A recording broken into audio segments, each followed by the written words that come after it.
Quand Jésus dit en Jean chapitre 14 verset 6, « Je suis le chemin, la vérité et la vie », il nous présente la vision des choses la plus étroite d'esprit que vous puissiez imaginer. Ouvrez vos Bibles, s'il vous plaît, à Jean chapitre 14 et pensez à vos prédécesseurs, nos ancêtres chrétiens, 1er siècle à Rome.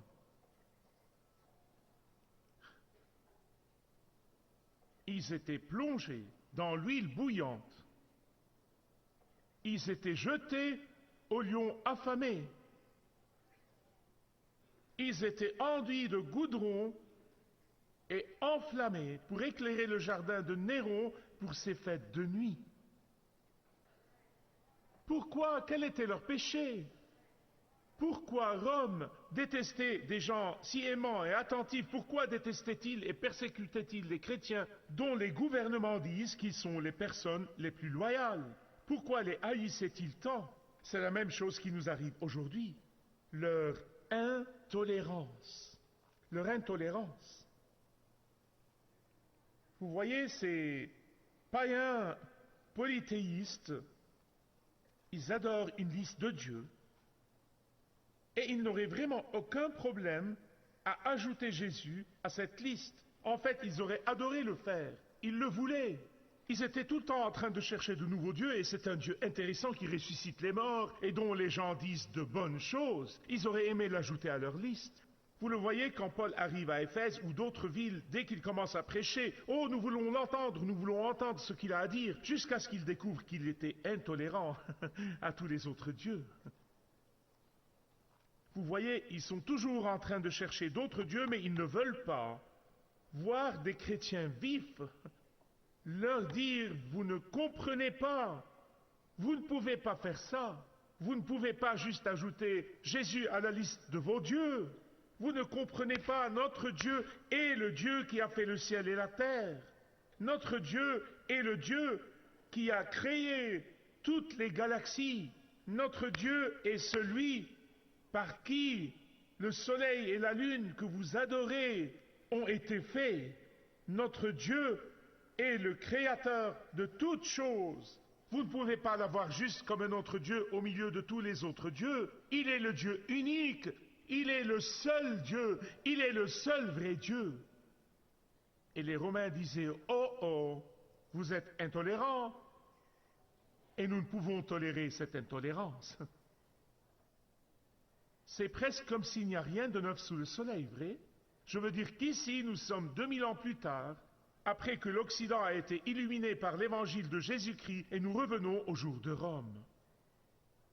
Quand Jésus a dit et a fait cette proclamation, « Je suis le chemin, la vérité et la vie », il ne l'a pas faite dans un vide, écoutez attentivement. Juste avant sa crucifixion, juste avant ces événements horribles qui étaient sur le point d'avoir lieu, il voulait avertir ses disciples. Il voulait les réconforter avant qu'ils ne traversent cette expérience traumatisante. Il voulait qu'ils comprennent et qu'ils soient assurés que c'était pourquoi il était venu du ciel, pour mourir sur cette croix. Et donc, regardez les versets 1 et 2 de Jean chapitre 14. Il commence ici par dire que vos cœurs ne soient pas troublés. Croyez en Dieu, croyez aussi en moi. Dans la maison de mon Père, il y a beaucoup de chambres ou beaucoup de demeures. Pensez-y juste. La grande chose concernant Jésus, il est celui qui est sur le point de souffrir et de mourir. Il est celui qui est sur le point de verser son sang. Il est celui qui va avoir les mains transpercées par des clous, de même que ses pieds et la lance et la couronne d'épines. Il est celui qui va souffrir. Et pourtant, son souci était pour eux. Et il voulait les réconforter avant qu'ils en aient besoin. Il disait à ses disciples, « Je suis sur le point d'aller sur la croix, et vous serez traumatisés par ma crucifixion sur ce bois. Mais souvenez-vous que c'est la raison pour laquelle je suis venu du ciel. En effet, Ces paroles sont très significatives pour chacun de nous aujourd'hui. Écoutez-moi. Quelle que soit la douleur que vous portez, quelles que soient les difficultés par lesquelles vous passez, quelle que soit la maladie à laquelle vous pouvez faire face, où que vous soyez et quoi que vous expérimentiez, maintenant vous pouvez entendre ces mêmes paroles du Seigneur Jésus disant que vos cœurs ne soient pas troublés. Pouvez-vous le dire avec moi? Que vos cœurs ne soient pas troublés. Votre joie éternelle attend. Chaque fois que le monde essaye de vous entraîner dans sa frénésie, souvenez-vous de ma paix et de ma joie. Chaque fois que le monde essaye de vous remplir d'inquiétude, d'anxiété et de peur, Jésus vous dit que vos cœurs ne soient pas troublés. Chaque fois que le monde essaye de remplir votre cœur de tristesse et de souffrance, Jésus dit quoi? Que vos cœurs ne soient pas troublés. Moi, j'essuierai toutes vos larmes. Chaque fois que le monde vous remplit de confusion et vous perd et vous fourvoie, notre Jésus dit quoi? Que vos cœurs ne soient pas troublés. Simplement faites confiance en mes promesses. Appropriez-vous mes promesses. Proclamez mes promesses. Mais toute cette conversation concernant le fait d'aller à la croix et de s'en aller et de revenir, et ils ne savent pas où il allait, a rendu ce cher vieux Thomas tout perplexe. Honnête Thomas. Donc toutes ces choses bouillaient à l'intérieur de Thomas, et il dit, « Que veux-tu dire par là? Je ne comprends pas. Je ne sais pas où tu vas. Comment connaître le chemin? Où nous emmènes-tu? Que vas-tu faire? Où? » S'il n'avait pas dit ces paroles, s'il ne s'était pas ouvert à ce moment-là, nous n'aurions pas eu ces paroles magnifiques d'affirmation. En fait, la chose incroyable concernant Thomas ne concerne pas vraiment Thomas dans cet incident. Elle est au sujet de Jésus. Il ne l'a jamais réprimandé. Que veux-tu dire, Thomas? Comment peux-tu poser une telle question? Non. Il a dit, bonne question, Thomas.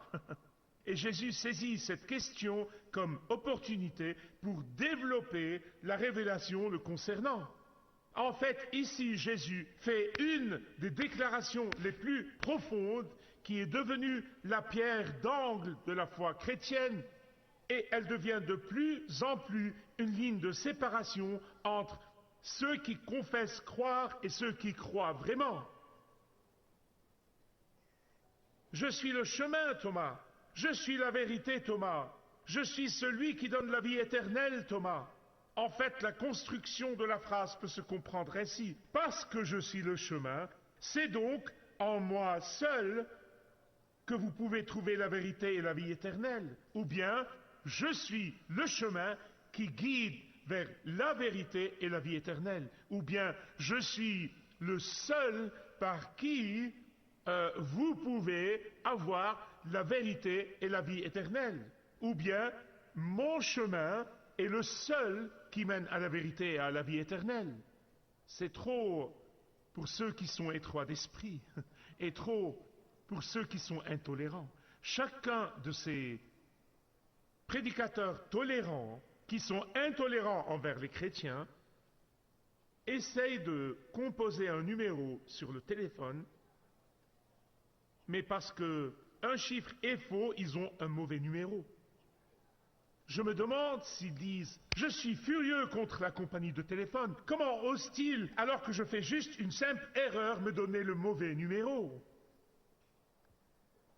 C'est vraiment de l'intolérance de la part des télécoms. Juste un chiffre faux sur 10. Ou prenez un autre exemple. Oui, je sais, 20 plus 20 égale 40. Mais je refuse de le croire. Si je choisis de croire que 20 plus 20 égale 38 ou 42, j'ai droit à ma croyance. Ah, allez dire ça au fisc. Ou à la banque. Comment la banque ou le fisc ou l'entreprise de service public osent-ils refuser ma façon de croire ce que je crois et que 20 plus 20 n'est pas égal à 40? C'est de l'étroitesse d'esprit. J'ai droit à ma croyance. Vous voyez le raisonnement fallacieux, n'est-ce pas? Jésus a dit, je suis le chemin. Le chemin que tous doivent prendre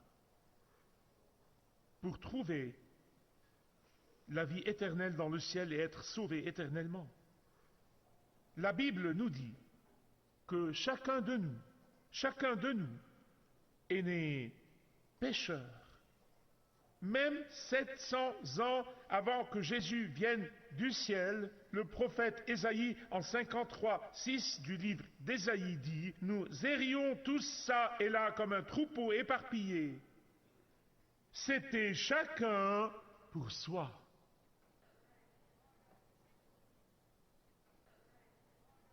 Et c'est pourquoi Dieu a fourni le seul chemin par lequel nous pouvons être trouvés. Et quand Jésus a dit « Je suis le chemin », il disait, écoutez attentivement s'il vous plaît, il disait « Je suis absolument, catégoriquement le seul chemin et il n'y a pas d'autre chemin ». Alors qu'il peut y avoir beaucoup de chemins pour aller à Jésus, et il se peut qu'il y ait autant de chemins pour venir à Jésus qu'il y a de gens, mais il n'y a qu'un seul chemin qui conduit au Père et c'est par Jésus. J'ai entendu ces témoignages au cours des années de la part de gens du monde entier. Ils sont tous des témoignages différents. Certaines personnes viennent à Jésus-Christ quand elles sont submergées par son amour incroyable et son pardon. Certaines personnes viennent à Jésus quand elles sont convaincues de péché et de jugement. Il y en a qui viennent à Jésus à cause du poids de leur péché et de leur honte qui les écrase. Et alors ils entendent la vérité que Jésus peut pardonner tous vos péchés. D'autres viennent à Jésus parce qu'ils savent que le salaire du péché c'est la mort et qu'ils veulent la vie éternelle avec lui et ils veulent échapper à la mort et au jugement. Il y a une variété de chemins pour venir à Jésus, mais seulement un chemin pour venir au Père, et c'est par Jésus. Mais il y a plus. Aucun de ces hommes qui ont soi-disant fondé des religions, pas un d'entre eux, n'a jamais dit qu'il était le seul chemin vers le ciel. Pas un seul. Mahomet n'a jamais dit qu'il était le seul chemin vers le Père. Krishna n'a jamais dit qu'il était le chemin. Bouddha ne l'a jamais dit. Ils ont été appelés messagers, ils ont été appelés enseignants, ils ont été appelés philosophes, ils ont été appelés toutes sortes de choses, mais ils n'ont jamais dit qu'ils étaient le chemin vers le Père. Seul Jésus l'a fait. Bon, même aujourd'hui, il y a des gens qui pensent qu'ils peuvent passer par-dessus la clôture et aller au ciel de cette manière. Il y a des gens qui pensent qu'ils peuvent acheter leur billet vers le ciel. Il y a des gens qui pensent que si vous observez certaines pratiques religieuses ou certains rituels, vous allez au ciel. Certains croient que vous devez appartenir à leur dénomination si vous voulez vraiment aller au ciel. La seule vraie Église est l'Église rachetée de Jésus-Christ de toute tribu, toute nation et du monde entier et qui sera réunie dans le ciel bientôt, j'espère.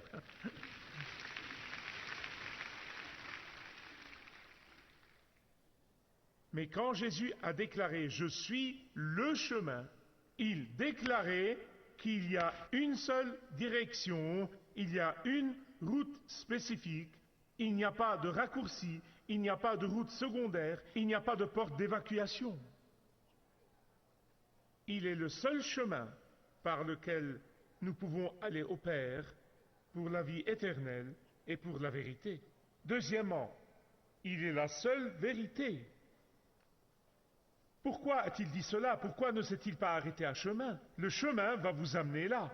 La vérité, il est la vérité de manière à vous assurer que vous arrivez là, que vous pouvez être absolument certain. Aujourd'hui, nous avons une majorité de gens dans cette culture qui pensent que la vérité est relative, que ça n'a pas d'importance. Nous plaisantons, vous savez, ces trois faces de la vérité. Il y a votre face, ma face et la vérité. Mais Jésus est la seule vérité. Quand Jésus a dit « Je suis la vérité », il ne disait pas juste « Je dis simplement la vérité », ce que bien sûr il fait.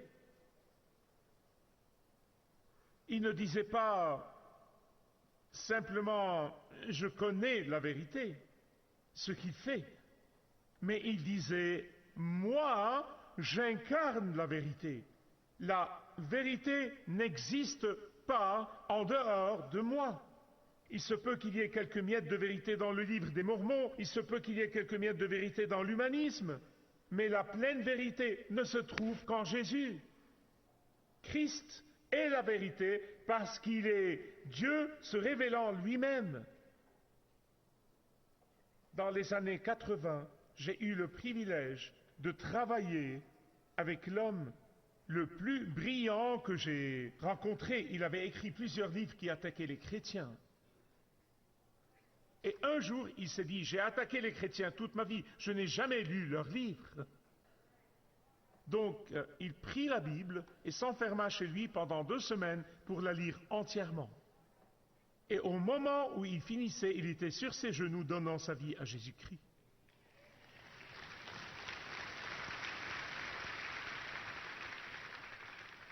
Voici ce qu'il a dit.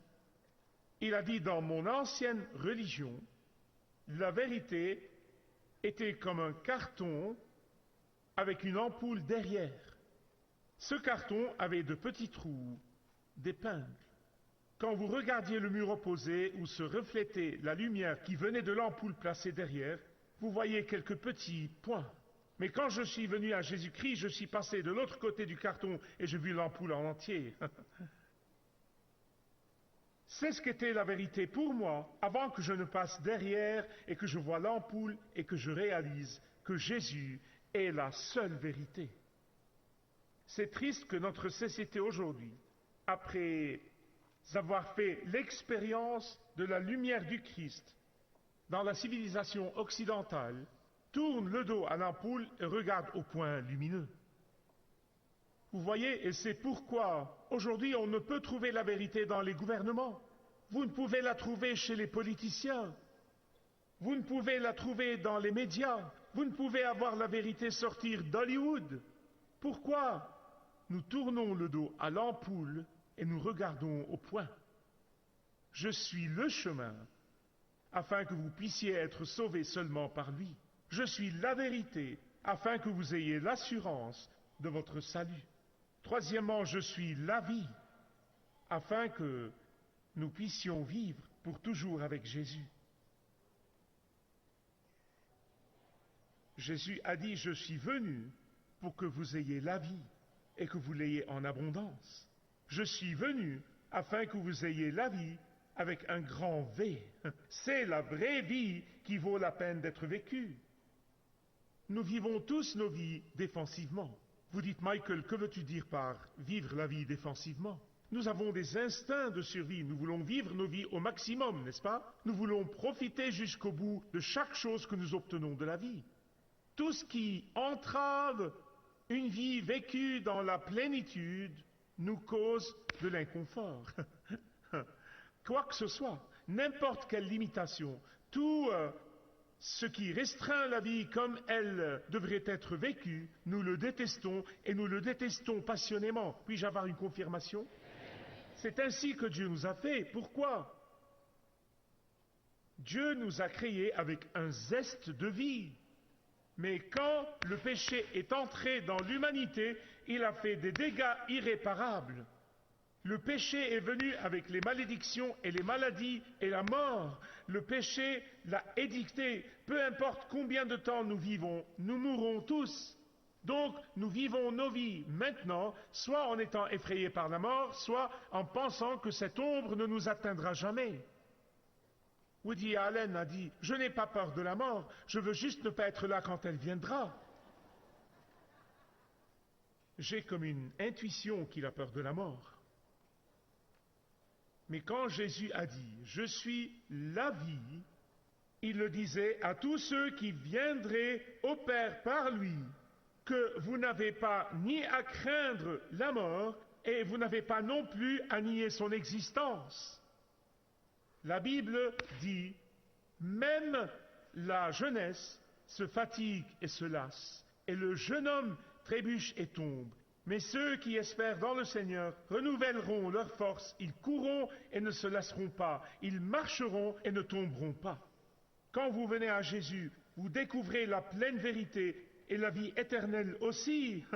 Quand vous venez à Jésus, il met son esprit en vous, son Esprit Saint, et son esprit va vous revigorer, il va vous énergiser, il va vous renouveler, il va vous remplir d'espérance, et que vous soyez ici ou là ne fait aucune différence. Et plus vous passez de temps, écoutez-moi, c'est mon témoignage, plus vous passez de temps avec Jésus, plus votre esprit est embrasé de feu. Plus vous marchez avec Jésus, plus vous recevez de vitalité, plus vous allez profond avec Jésus, plus votre attention est dirigée vers l'éternité.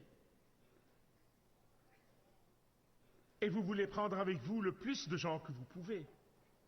Je m'approche de la fin, mais écoutez-moi très attentivement, c'est important. Le péché et la sainteté ne peuvent pas coexister. Avez-vous compris ça? Le péché et la sainteté ne peuvent pas coexister. La personne vraiment heureuse est une personne vraiment sainte. Bon, je sais que certains parmi vous ont cette conception médiévale d'un homme saint, mais est une sorte de froussard qui ne boit que du lait en poudre et, vous savez, ce genre de vie, non, non, non, ce n'est pas biblique. Un homme saint, une femme sainte, est une personne qui met sa vie à part pour Jésus-Christ.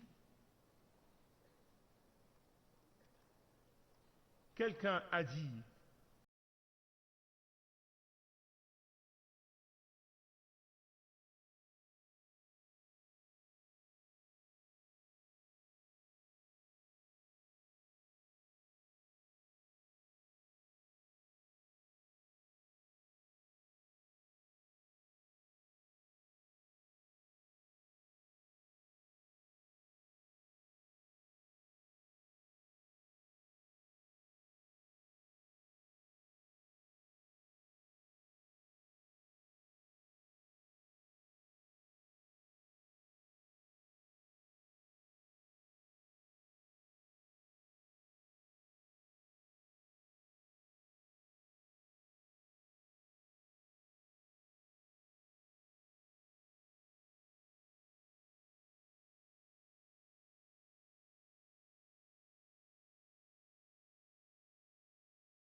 que vous n'allez pas au ciel pour trouver Jésus. Vous allez à Jésus pour trouver le ciel. Thomas A. Kempis est né dans les années 1300. En commentant ces paroles, les paroles de Jésus, il dit ce qui suit. Écoutez attentivement, je veux vous le lire. Suivez-moi, je suis le chemin, la vérité et la vie. Sans chemin, on ne peut aller. Sans la vérité, on ne peut savoir. Sans la vie, on ne peut vivre. Je suis le chemin que vous devez suivre.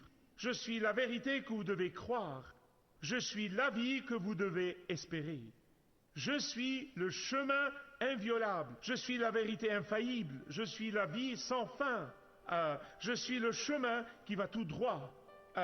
Je suis la vérité suprême. Je suis la vie qui est vraie, la vie qui est bénie, la vie incréée. Si vous demeurez dans mon chemin, vous connaîtrez la vérité, et la vérité vous rendra libre, et vous atteindrez la vie éternelle. Je veux dire amen à cela. Merci de regarder ce programme.